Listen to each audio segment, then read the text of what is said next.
Hello and welcome to Insight, everyone. I'm Nnamdi Odipo. I will, on this episode, discuss the imperatives for biotechnology in Nigeria as a catalyst for sustainable growth. My first guest, a biotechnologist, will be speaking on innovation, safety, and public trust in relation, of course, to biotechnology in Nigeria. We'll also be talking about the role of Africans in the diaspora and how Nigeria and indeed the continent, can optimally tap into their resources and their networks and optimize, their role for development. Let's begin. Whatever the issues are, the National Assembly is constitutionally empowered to scrutinize, however complex or intricate. We have involved all the academia, the members of the academia. We have involved the academies. Be it government policies or in fact any issue of public concern. Our job is to help you gain clarity and make sense of it all. This is not really healthy for our democracy. There's a lot of agreements in terms of who has been in power longest and who becomes the governor of the state. It's also in the quality of food being consumed. After all, perception is insight. And gaining understanding is also getting insight.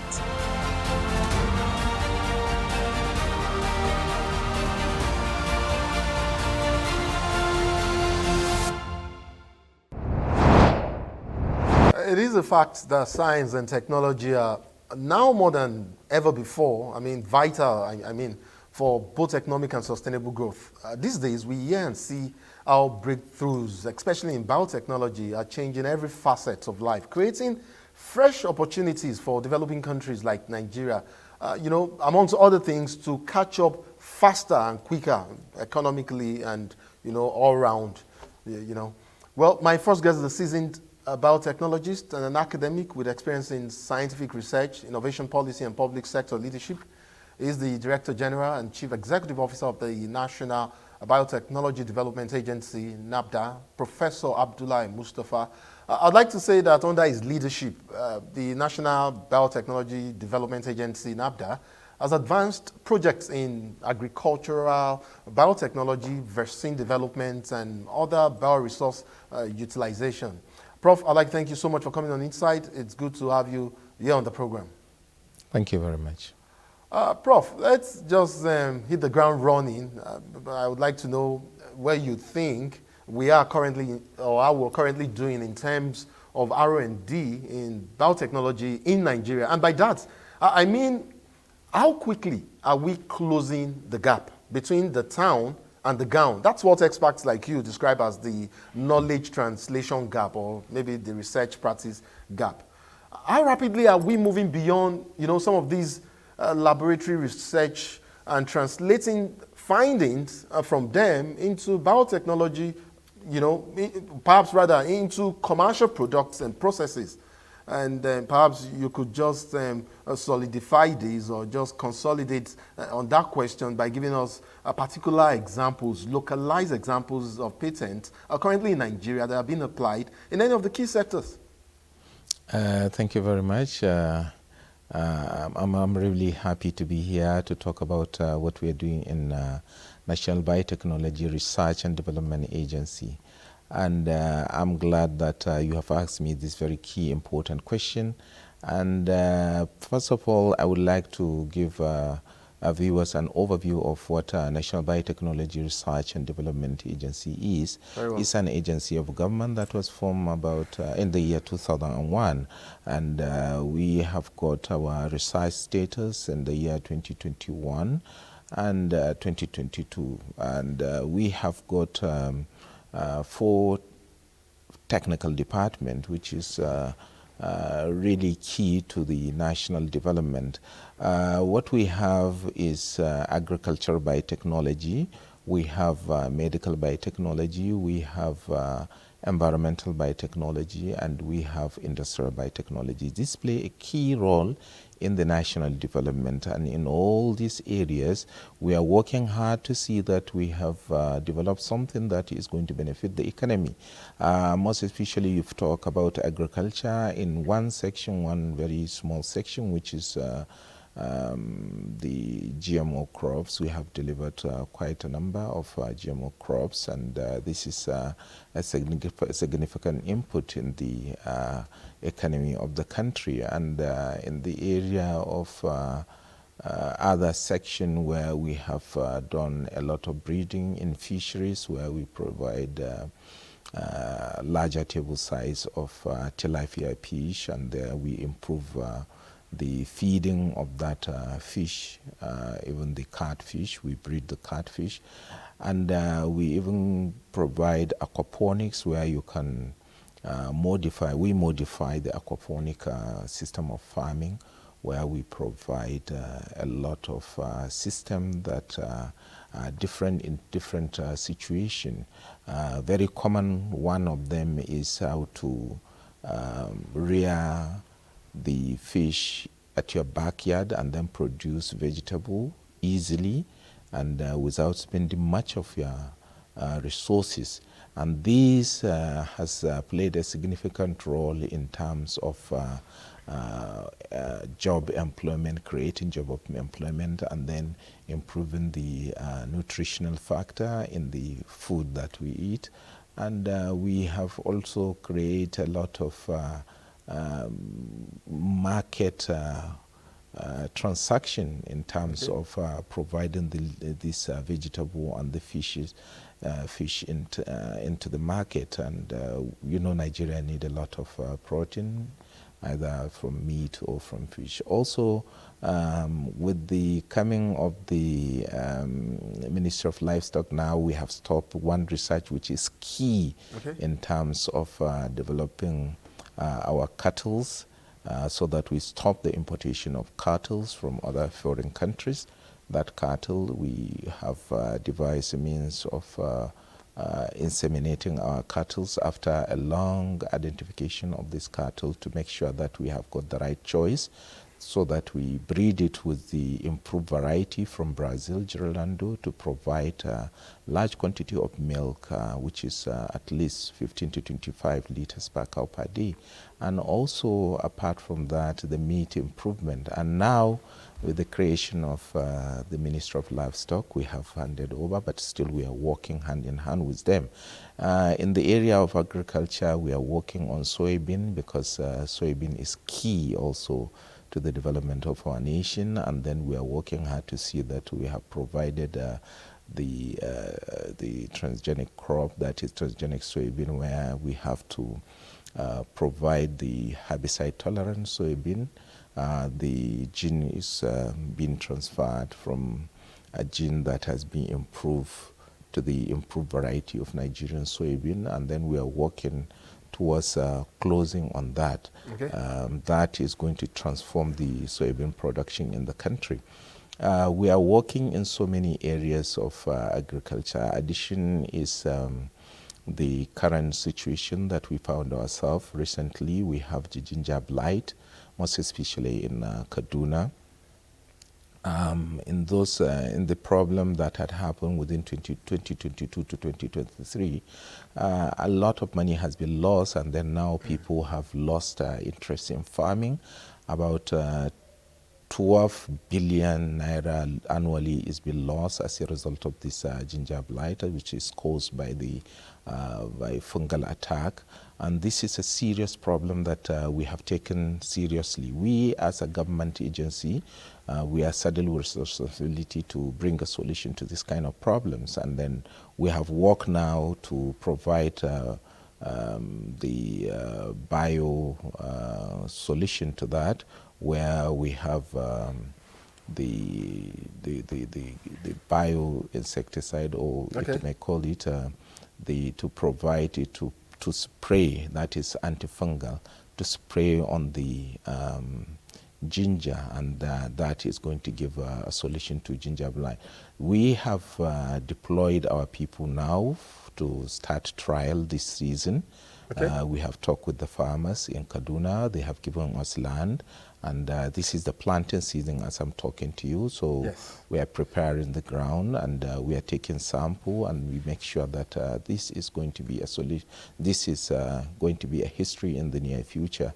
Yes. And for sure, this, when it is produced, it is going to be produced at a cheaper cost, which we are glad to provide that solution to Nigerian farmers. So, Prof, just so I at least guide some of what you've talked about, because you started by identifying the 4 key areas of research. You seem to have taken some time to talk about, some of the impact, or what NAFDA's research or funded researches or research related to NAFDA has achieved in the agricultural sector. Of course, down the line, we will be taking each of these areas that you talked about, individually, and then we'll talk about some of the underlying issues there. I somewhere up there, somewhere earlier, you talked about quite a number of things. I think collaboration was one of the things, if I'm not mistaken, that you alluded to. That is really quite something, considering some of what you've said. I remember that way back in 2005, researches in biotechnology in Nigeria was largely in the area of cell and tissue culture and agro, biotechnology biases, but of course, even back then, I read of isolated cases of research in advanced biotechnology but I do not know whether they eventually caught on and whether they are being applied, as a matter of fact, today. But that's another issue for another day. And these are researches, for instance, like we see abroad, research in genetics, engineering, cell fusion, and a few others. But Prof, my question to you, coming from where and how you've started, isn't it a plausible assumption to say, or maybe therefore say, that Nigeria may not or hasn't been able to delve into advanced biotechnology research without active foreign collaboration? Well, you see, I've just started talking about a fraction of what we are doing in agriculture. We have not come to medical, we have not come to industry, we have not come to environment.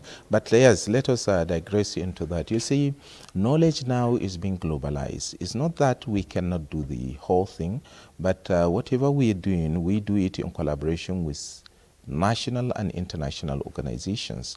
And we do collaboration with local institutions, research institutions, universities, and even private sector. And all those are in just to make sure that we have got it right, and to make sure that we have carried everybody along, and to make sure that we have delivered it to Nigerian people. And we are not exempting that those people from the outside the country.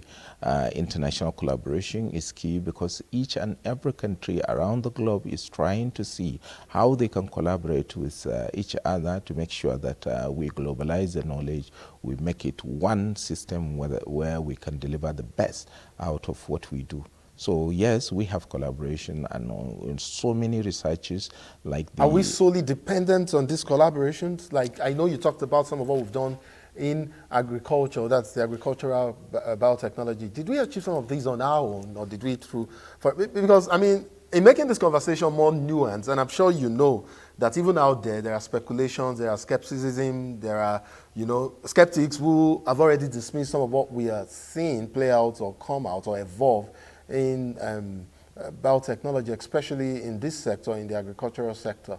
Well, the issue of like this ginger blight that I've told you is solely our research, and there is no external collaboration. And there are some areas where, for example, we talk about telemaize, we talk about the maize that has been deployed recently to Nigeria to make sure that we mitigate the issue of lack of the deficit we have in telemaize. And also we have also collaboration during the time that we deploy the cowpea, which is bean BT cowpea, which is beans. And also the deployment of cotton is also a collaboration. We didn't even hesitate to do all this collaboration because we can't wait to start something from scratch while others have already gone far, gone miles away, and then you start your own from scratch. The only thing, you take advantage of what they do, and then you build on your own.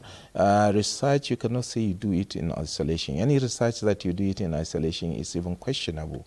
So as Research Institute, we try as much as possible to collaborate. Now that I have a scheme of young researchers that I'm funding, I tell them that... Tell us a bit about that, and in what areas? Well, you see, what we do is, I'm a foreign trained person. And I have the experience that when I came back to the country, there were a lot of hitches, a lot of issues. I wanted to carry out research, and with the zeal that I come back. And when I look at the problem, I understand that there are some issues regarding to even the way that we coordinate ourselves to bring up something that we can work together and continue with our researches. It was even later that I realized that when I continue with collaboration with some other colleagues. But now I make it easier for them, the young researchers that finish their PhD, those that finish their postdoc. I put them together. I said they should collaborate between themselves, and then they should collaborate between themselves and sister institutions, and even internationally. I give them training. I sat them down and make sure that they provide quality research focus, and then I fund the research. So I encourage them to collaborate within and outside the country to make sure that they deliver. And that is young researchers, which we have planned for the future scientists in Nigeria. All those people that have started, my plan is for them to take over as researchers, to create a research group, and those research group that is going to make Nigeria proud in the near future. So that is the... Because I was going to talk or ask you about, fostering an environment, that's, or rather fast-tracking an environment that fosters research, and then, also helps to translate that, to development or fill practical gaps. Prof, you must forgive me, but I know there are other areas that you talked about here, but you would agree with me that the GMOs are the most controversial, the most popular right now, the most talked about. So you want to digress from the progress that we have to go into something would you maybe just take a question and then we'll talk about some, or in answering the question on the GMOs. Okay, no problem, I can answer that. Can you morph that? In answering the question, can you morph it, to talk about the progress? You see, I started talking to you about the progress to show people that NAFDA is not working on GMO alone. There is even genome editing that is now in the pipeline, that we are having some researches on that, and that is not considered GMO. It's considered as a conventional crop as any. Fantastic, and I agree with you. So you see, I've just laid this foundation. I've not even mentioned GMO in all these researches, so that to show you that NAFDA is not only for GMO. GMO, yes, is a research that has been going on. And let me tell you, if you want me to talk, I will talk about the GMO. Yes, because Prof, it will seem as though that particular technology from the onset inspired quite an intense, almost instinctive mistrust. I mean, despite sensitizations by advocacy groups, of course, and even NAFDA, your public education mandate, sensitizing, the public, or trying to quell this public mistrust regarding the health implications of GMOs, they still persist. So I would like for you to talk about that and perhaps be very particular on some of the studies that NAFDA, or some of the researches, localized researches that NAFDA has done to reassure Nigerians that, look, indeed, these GMOs are safe. Not only safe, but they are quite germane in achieving our national food security objectives. You see, the safety of GMO arose from the Cartagena Protocol that Nigeria have signed into, and that is international safety standard that is being obeyed across the globe. And we have an agency that is responsible for that, to make sure everything you're doing is in that line and to make sure that we follow the standard. So all this research on GMO, it takes years. It's not something that you start today and then you finish tomorrow. No, it took years, and then all the safety protocol has been followed, and to make sure that everything is safe. Let me shock you that for over 25 years or so, I mean, Yes. America has been consuming this GMO. Argentina, Brazil, Europe, China, all these countries have been consuming GMO, and nothing has happened. There were so many studies that this GMO is safe, and I have not come across a single genuine studies that has been published and say the GMO is causing this or that. All this social media gimmick that you see is not real, is not authentic, is just a way of trying to create confusion. And let me tell you something. GMO is just a method, scientific method, to mitigate problem of pest, problem of drought, and to improve yield. And what they do is to make sure that they have created a situation whereby the seed that you're going to plant is itself protecting itself when it germinates against the insect, and they're resilient against the drought. Okay. And then it is very high yielding. That is the only thing, nothing more. And these GMOs that are being produced is produced cheaply because you don't have to use a lot of chemicals.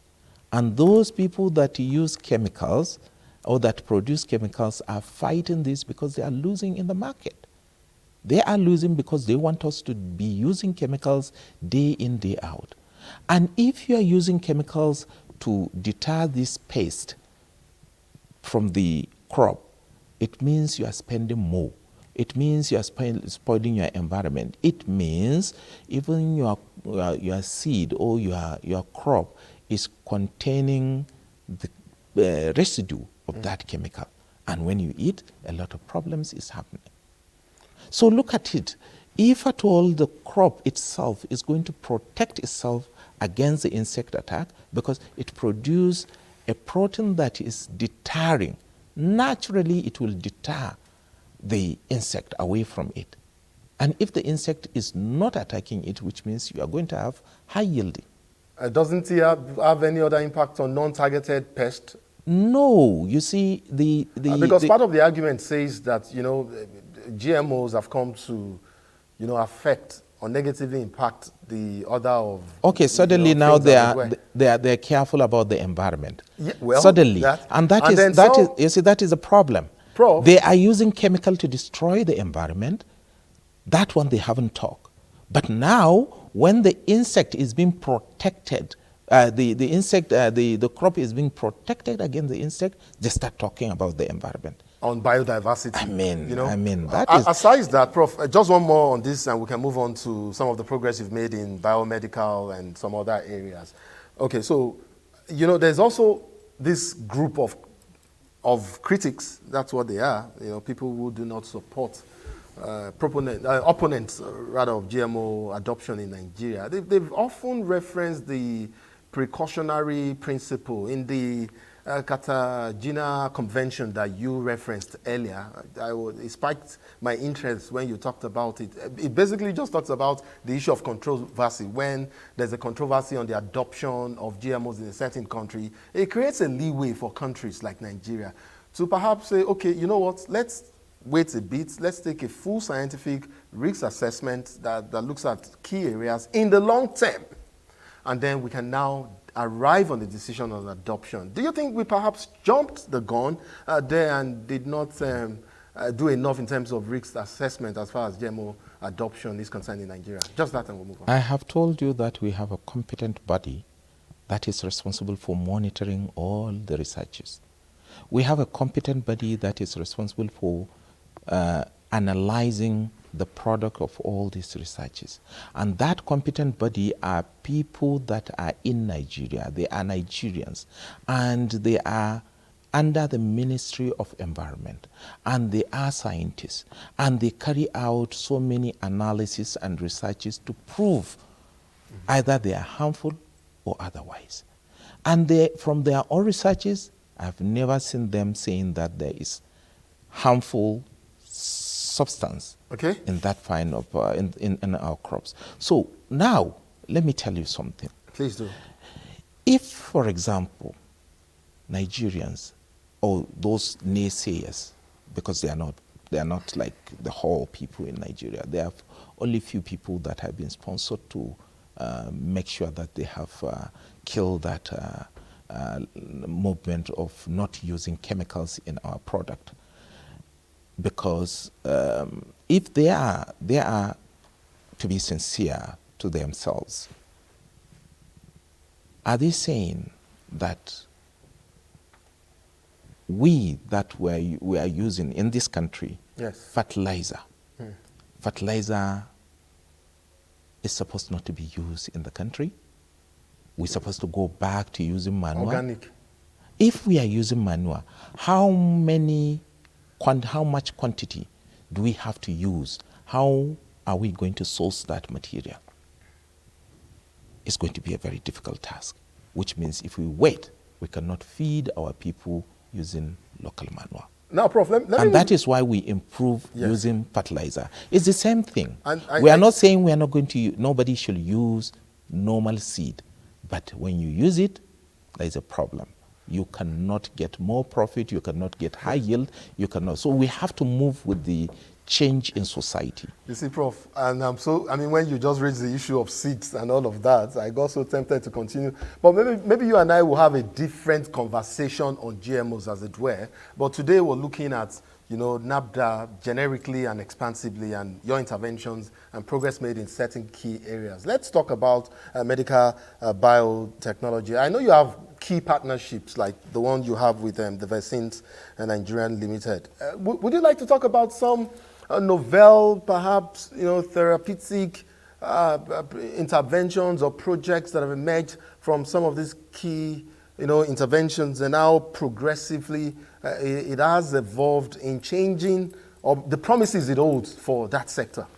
Well, therapeutic antibodies, yes, is part of what we're doing as research. Our main focus now is to get the vaccine technology. Vaccine technology is very key in terms of development in the country.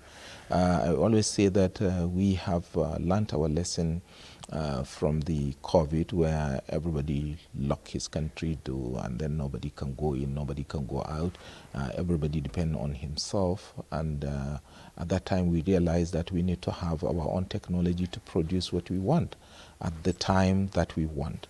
So we have dwelled into that, we are walking into that, and we are even trying to see, we have developed some to some extent, and we have some people that we are partnering with within the country. What we are trying to do now is Vaccine Summit that is going to gather people from diaspora, people from the country here, the expatriate, where we put them together, and then we want to develop the roadmap of vaccine in the country and the blueprint for vaccine in the country. With all these our experiences, with all what we have done, we bring it to the table. There are about 2 or 3 groups that we know that they have worked on vaccine and they're still working. Vaccine is not something that we can produce in 1 or 2 years. But our program that we're doing, we have developed the construct of the vaccine. We are working on rotavirus vaccine, and some people have been working in some areas of vaccine development. What we're trying to do is to pull everybody together to see that we have a smooth roadmap for vaccine development in the country.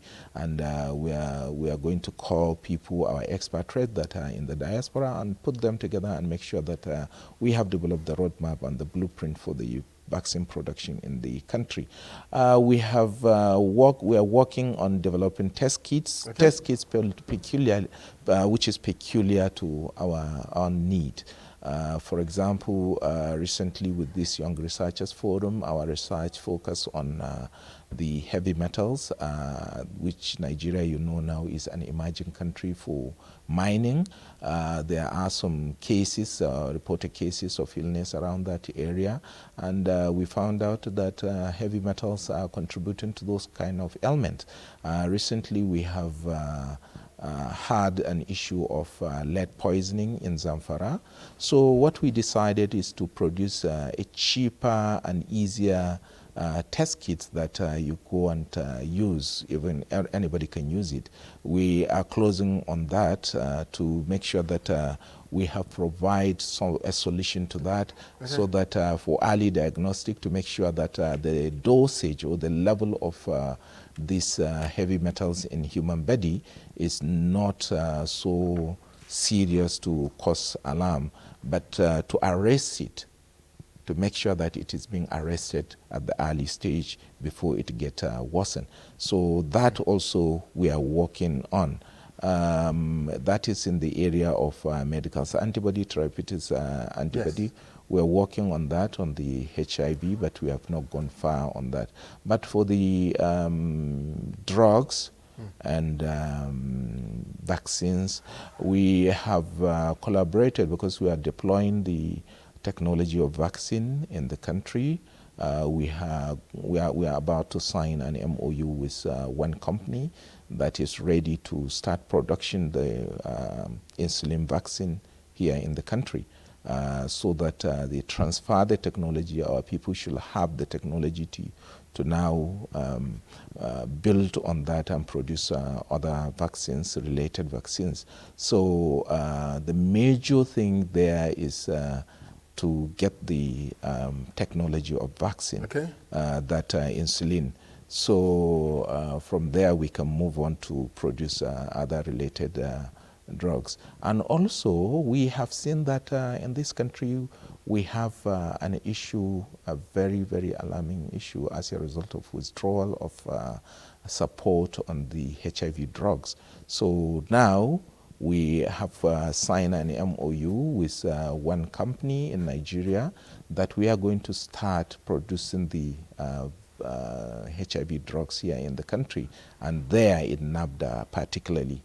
We have gotten inspectors to come and inspect the place, and we are just waiting for the equipment to arrive so that we mount it and then start production. This is a great achievement where what we do is now, as a result of this renewed hope agenda, we focus completely towards from the shelf or from the research laboratory to the production line. That is what we have focused. Again, that's what experts, like yourself, call closing the valley of death. Yes. Between that the town is it. And so that is exactly what we are doing. Now we want to make that our environment a technology hub, where you now have a startup industries like these two that I've mentioned, and the test kits. When we finish, we want to see how we can involve other people to come and start producing there in NABDA, so that this startup now can grow into full-blown giant industries where they can produce and then start exporting outside the country. So those are the 3 major or 4 major areas that we have focused in medical biotechnology at the moment, aside from other researches that is going on. Yes. We don't seem to have too much time anymore on our end. My director just informed me we are well over the 30 minutes mark. I just want to double down on certain issues. I know we've not talked about environmental biotechnology at all.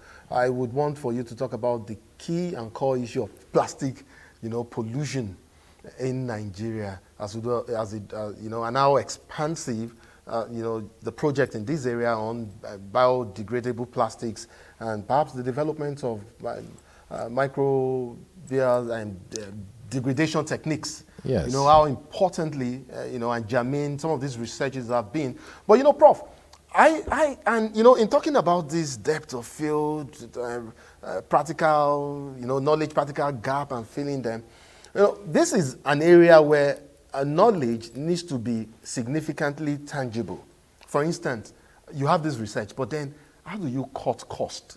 If your panel of experts, the young brains that you've assembled, are able to evolve more, in terms of environmental biotechnology, I think Nigerians will be more interested to know how far this research or some of this research go or have gone in cutting cost, or maybe like bioplastics, for instance. You see, the issue of biodegradable plastic is a very big issue where it needs a lot of funds. We have started our preliminary investigation and research to get the bacterium that can degrade the polymer easily. And that is one side of the research that we're doing.